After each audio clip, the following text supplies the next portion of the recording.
Do you think Joel Embiid's going to be happy watching James Harden shoot 13 threes a game? I don't know about that. I don't know how that pairing works. I think it works pretty well enough to win a championship, well enough to give up Simmons' future. I don't know. If I were Daryl Morey, and I think he's probably thinking this, I'm going to try by hook or by crook to try to package every single asset I have to get Harden without giving up Simmons or Embiid. Well, first of all, of course you want to hold on to Ben Simmons if you could. I'm just surmising that if you're the Houston Rockets, there's no way in hell you're giving up James Harden, and it's a deal that doesn't include either Simmons or Embiid. That's all I'm saying. I mean, of course you want to keep Embiid and Simmons if you can pull it off. I understand that. But here's what I would tell you, Max Kellerman. I would remind you that 4 years ago, when James Harden averaged 29 instead of 30, he led the league in assists at 11.2. Let's remember he was coming off the bench in Oklahoma City in the early part of the career, and numerous folks thought that they were better with him at the point that they were with Russell Westbrook.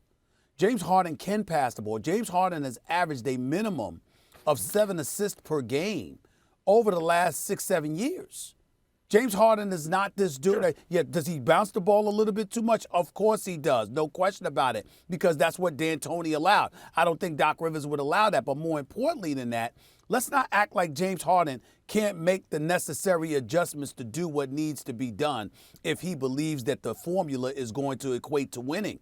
And I think that we got to give him respect where respect is due. And when you consider the kind of offensive juggernaut that he is, this notion that he's got 2 years left, Max, I beg to differ. I think James Harden can easily average 25 for at least the next 4 to 5 years. Because that's how lethal he is offensively. Yes. Yes, he can, but what about, like, in other words, you're giving up Simmons' whole future.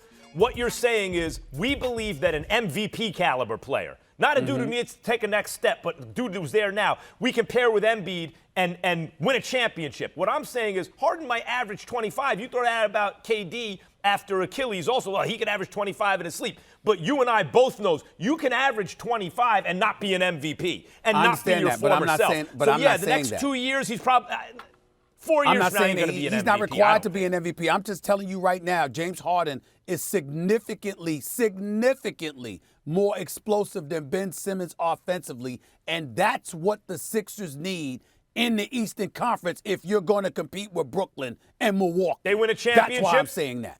And you need it done within the next 5 years with those two? Huh? 5 years. You think they're going to last 5 years? When has Harden never lasted 5 years with another star? I did not hear you. What did you ask? What I'm saying is the next 2 years, do you think they'll win a championship together, Embiid and Harden? I don't think so, because I don't think they're going to knock off the Lakers, but I think that gives them their best chance. I think it gives them a better chance over the next 3 or 4 years, not just 2, 3 or 4 years. I think that gives them their best shot other than Simmons, because Simmons won't shoot. Thanks for watching ESPN on YouTube. For live streaming sports and premium content, subscribe to ESPN+.